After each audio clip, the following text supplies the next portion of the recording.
Olá, seja bem-vindo. Você está na TV Postos, programa Direitos e Deveres. Eu sou Carlos Camargo. Passamos a anunciar o escritório jurídico, Dr. Vanderlei de Mello, à Rua Santa Catarina, número 80, sala 12, no centro de Poços de Caldas. E o telefone é o 3721-7552. 3721-7552, escritório jurídico, Dr. Vanderlei de Mello. E para brilhantar as festas aí de casamento, a doutora Luciana Mello, tecladista e cantora, com lindas canções em sua cerimônia de casamento. Se tiver interesse, ligue 999676276, 999676276.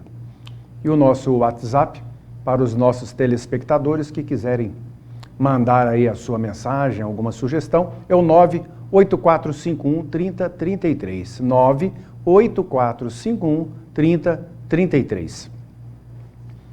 Semana passada,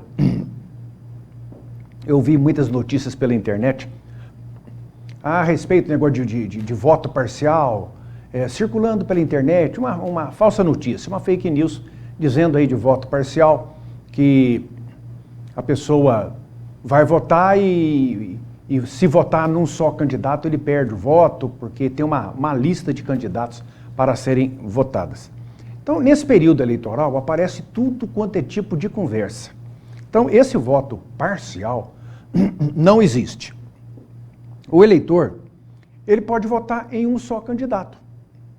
Então, por exemplo, nós vamos escolher presidente da República, senador, deputado federal, deputado governador e deputado estadual. Então, alguém quer votar só para presidente da República. Ele vota para o seu candidato a presidente da República. E os outros? Os outros ele vota nulo, digita lá um número que não tem nada a ver, ou vota branco, aperta lá aquele teclinha do branco. E aí o voto dele tá valendo normalmente. Se ele fizer um só tipo de voto e ficar quieto, esperar, não fizer mais nada, o presidente da mesa vai orientar ele que ele tem que terminar a votação. Então a votação é completa, de presidente da República a deputado estadual. E são vários votos num voto só. Como eu disse, é um voto para presidente, um voto para senador, um voto para deputado federal, um voto para governador, um voto para deputado estadual. Então, são vários votos, numa atitude só de comparecimento ali naquela sessão, naquela urna eletrônica. Mas a pessoa, durante toda a campanha, não simpatizou, por exemplo, com nenhum candidato a senador. Aí ele vai votar por votar? Não, eu não quero. Eu vou votar em branco, então, para senador. Não tem problema. Ele vota para presidente da República e depois vai abrir para senador. Ele põe branco. Ah, eu vou votar para governador. Aí vai abrir o voto para governador. Ele digita lá o número do governador que ele quer. Aí saiu lá para deputado estadual. Ah, não quero votar em nenhum deputado estadual. Põe o branco. Tem que finalizar essa cadeia para ter o voto completo. Então, não é obrigado a votar em um candidato de ponta a ponta. Pode votar num, como eu disse, em branco e outro. A nossa orientação é para que a primeira orientação que a gente vem sempre repetindo aqui é que o eleitor vá votar.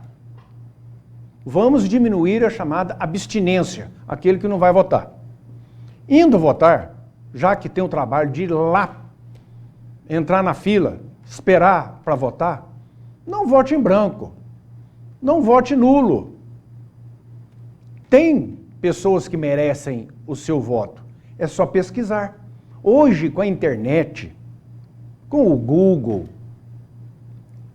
põe o nome do candidato lá, vai sair tudo dele. Facinho, facinho. Então, essa é a recomendação nossa. E essa história aí de voto parcial, isso aí não existe, tá?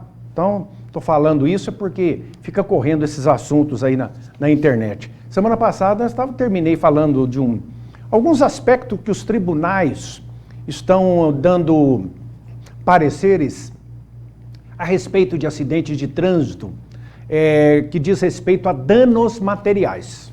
Danos materiais.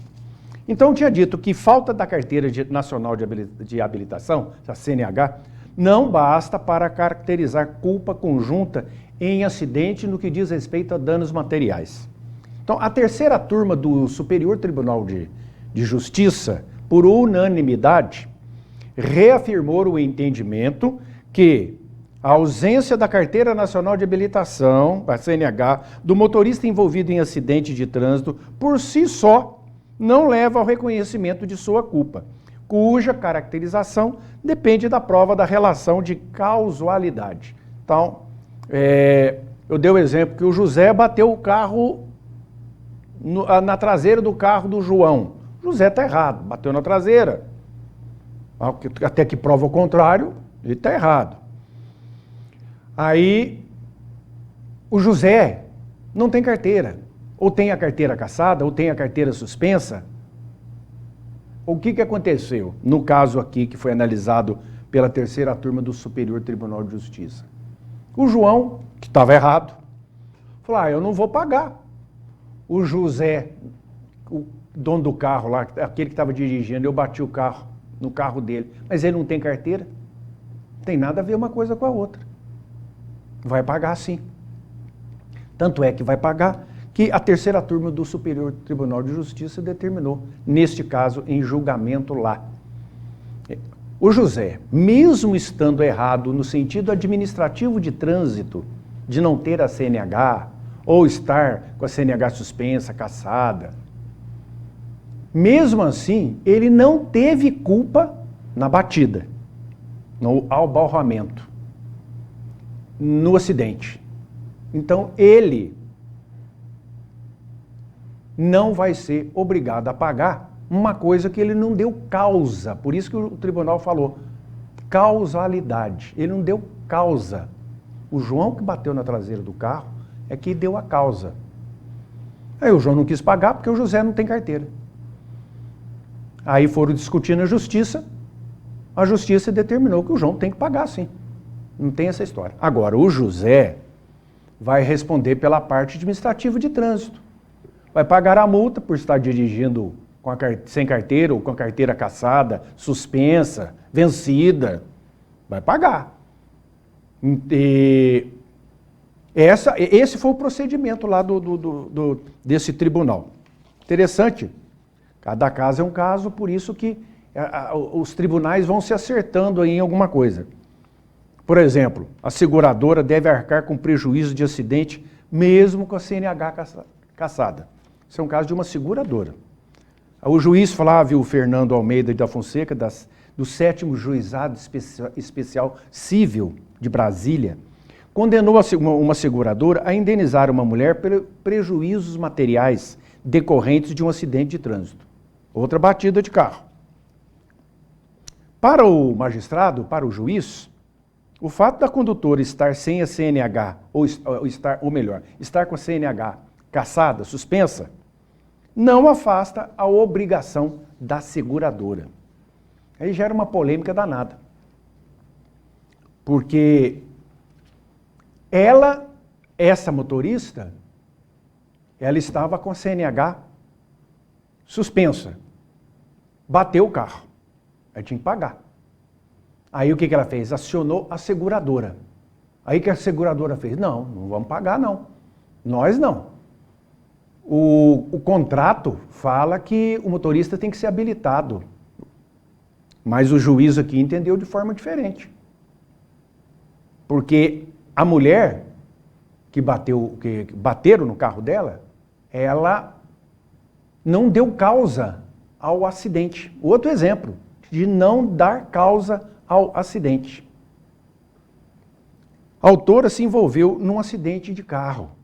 Ela relata que um ônibus estava parado em um local inadequado, parou fora do ponto, e ao desviar não conseguiu frear, pois a pista estava molhada, colidindo com o carro da frente e causando a colisão. Então, se ela bateu no carro da frente, ela vai ter que pagar. ela acionou a seguradora foi ver, ela estava com a carteira vencida ou suspensa, não vão pagar. E o juiz determinou que deve pagar, mesmo que esteja ali no contrato. Porque o juiz entendeu que não houve imprudência dela, não houve imperícia dela na direção do veículo, que obriga a seguradora a restituir os valores correspondentes. O juiz entendeu que ela não deu causa àquele acidente. Um ônibus, de repente, fez uma conversão para estacionar, parar num lugar proibido, inadequado, ela se afastou para não bater no ônibus, bateu num outro carro. Então, cada caso é um caso, por isso que eu disse. A seguradora, então, o juiz determinou que a seguradora tem que pagar. E outros casos de dirigir sem habilitação, que não enseja culpa em acidente. Dirigir sem possuir a carteira nacional de habilitação constitui infração administrativa, multa, apreensão do carro, depende. E não enseja por si só culpa. Então, isso aí que tem que ficar. Culpa danoso, né? Principalmente quando a conduta não contribuiu para a ocorrência do acidente. Então, como eu havia dito nos casos anteriores, a pessoa estava sem a CNH, por algum motivo, suspensa, cassada, venceu o prazo de validade, se envolveu em acidente de trânsito, mas ela não estava errada no acidente de trânsito. Então, o juiz determinou também, mas nesse caso, a sexta vara de direito, a sexta Câmara de Direito Civil do Tribunal de Justiça de Santa Catarina, não aceitou o recurso, porque o juiz julgou o pedido parcialmente procedente, condenou o motorista do carro a indenizar a autora um valor de 88 mil, que era o caso, a títulos de danos morais. A autora alegou que o namorado estava dirigindo sua moto quando um veículo invadiu a preferencial, ocasionando o acidente. O namorado da autora, da dona da moto, estava dirigindo a moto, sem carteira nacional de habilitação. Aí um carro invadiu a preferencial e ocasionou o acidente. Aí o mesmo caso. Aí a seguradora falou, não vamos pagar. Ela entregou a moto para um sujeito que não tem carteira, nós não vamos pagar. Aí o tribunal falou, não. No acidente, o motorista da moto estava certo, que quem cometeu o erro foi um ônibus que invadiu a preferencial e bateu na moto. Motorista de dono de carro indenizarão vítima de acidente de trânsito. Agora são os dois, o motorista e o dono. Por isso que é perigoso ficar emprestando o carro. Motorista que realizou conversão indevida e dono do carro indenizarão vítima que sofreu fraturas que o impediram de executar suas atividades laborativas. A decisão foi da juíza de direito Renata Fonseca de Barcelos Costa, da 13ª Vara Civil de Curitiba. O homem alegou que foi vítima de acidente de trânsito por motorista que, ao realizar conversão indevida, mais um caso, colidiu com a sua motocicleta. A vítima sofreu fraturas no membro superior, o motociclista, que não tinha carteira, mas estava certo. Então, os danos, quem vai ter que pagar é o outro que bateu na moto. Então, para resumir, essa história aí de que falar que o sujeito não tem carteira está errado. Muita gente ouve isso, né? Uma frase pronta. Ah, não tem carteira, está errado. Não está errado, não. Está errado se de fato estiver errado. Se ele estiver certo naquele acidente, ele não deu causa ao acidente, ele não vai pagar aquele conserto, não vai pagar os danos. Pode processar que não vai. É o que decide o tribunal, o juizado civil, o Superior Tribunal de Justiça, todos os tribunais. Mas relativo à parte administrativa de trânsito, dirigir sem CNH é uma multa grande. Perde ponto na carteira, entregar a direção de veículo automotor à pessoa não habilitada, paga multa, toma ponto no prontuário da carteira. Então, é uma coisa de muita responsabilidade. Uma coisa interessante também, uma lei nova, que vai agora à sanção do presidente da República, é a lei que proíbe penhora de bens de hospitais filantrópicos e santa casas. O texto define como bens os imóveis sobre os quais se assentam construções, benfeitorias, equipamento, dentre eles os de saúde.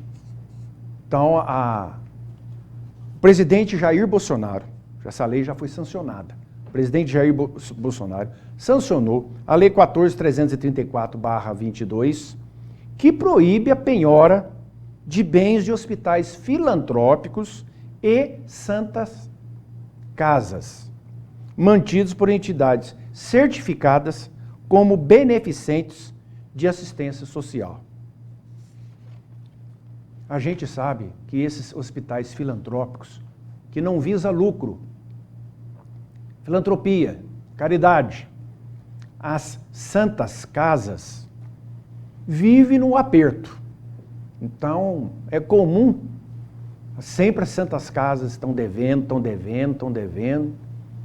Elas atendem quase que exclusivamente ao Sistema Único de Saúde, que paga pouco e demora para pagar.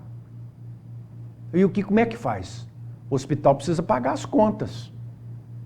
As contas de todos os materiais que são utilizados ali para os seus prestadores de serviço, de materiais, a mão de obra dos médicos, funcionários, enfermeiros, todo mundo. E aí? Aí uma grande empresa, para dar um exemplo, vende um determinado produto. Aí esse hospital filantrópico, a Santa Casa, não tem dinheiro em caixa, não tem como pagar. O que eles entram? Entram com um processo de cobrança, pedindo a penhora. Penhora dos bens que estão lá dentro, penhora do prédio. Então agora, com essa lei que o presidente Jair Bolsonaro acabou de sancionar, não pode mais isso aí. Vai receber dela de outro jeito.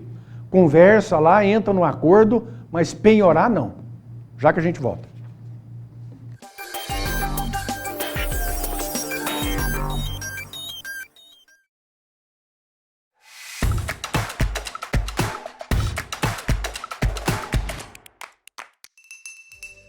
Se as pessoas soubessem como a mudança de um sorriso muda a nossa vida, elas procurariam com mais frequência.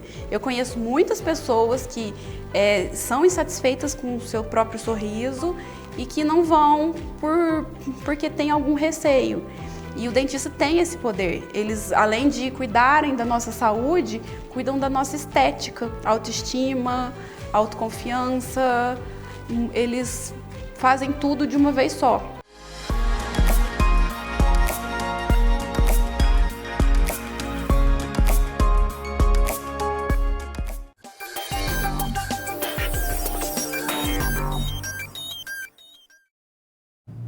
Agora eu vou relatar aqui para vocês alguns casos de comportamento de advogados no tribunal do júri. E todos sabem que a função do advogado de defesa no tribunal do júri é importantíssima. A vida do réu está ali nas mãos do advogado. E ele tem que ter muita competência, serenidade, comportamento, ética, disciplina, para poder exercer ali 100% o seu papel, a sua obrigação, que é defender o seu cliente. Mas de vez em quando as coisas saem do normal. Então temos um caso aqui que aconteceu lá em Goiânia, Goiás. O juiz de direito Lorival Machado da Costa multou em 100 salários mínimos, R$121 mil aproximadamente, advogados, não era só um não, que abandonaram o plenário do júri, causando adiamento pela terceira vez do júri. A defesa se retirou após um pedido de adiamento ser indeferido. A defesa havia pedido para que aquele júri fosse transferido para outra data, o juiz não aceitou, se levantaram e foram embora, abandonaram a sessão lá do júri. E esse processo foi um processo de grande repercussão lá em Goiânia, que é do jornalista esportivo Valério Luiz, que foi assassinado a tiros em 2012. 2012. Agora que foi a júri. Quer dizer, foi e não foi, né? 10 anos depois. Quando ele saía da rádio que trabalhava, ele foi então abordado e recebeu alguns tiros de arma de fogo e veio a óbito. Porque ele estava fazendo muitas críticas a um time de futebol lá, o Atlético Goianiense, e o presidente do clube, né, o ex-presidente do clube, Maurício Sampaio, e mais 4 pessoas são réus no caso. A sessão desse júri já tinha sido adiada por questão da pandemia, como todas, né?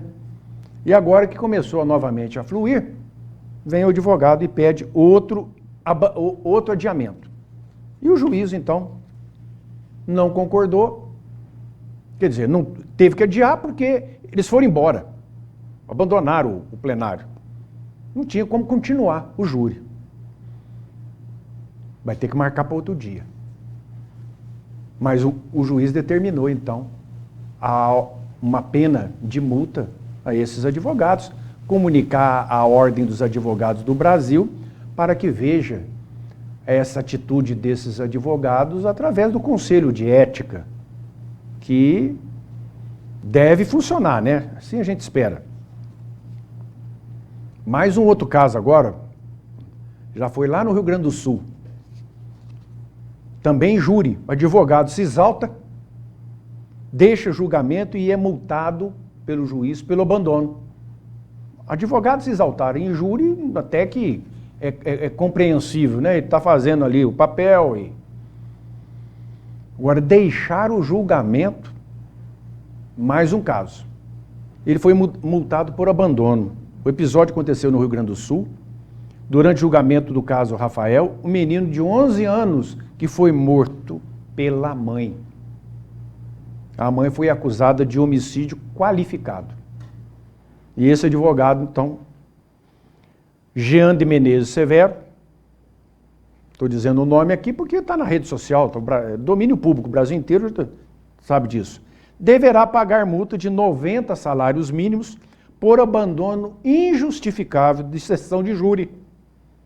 Em vídeo da sessão do júri realizado no dia 21, o advogado se exalta e deixa a sessão, que acaba sendo encerrada em virtude do abandono.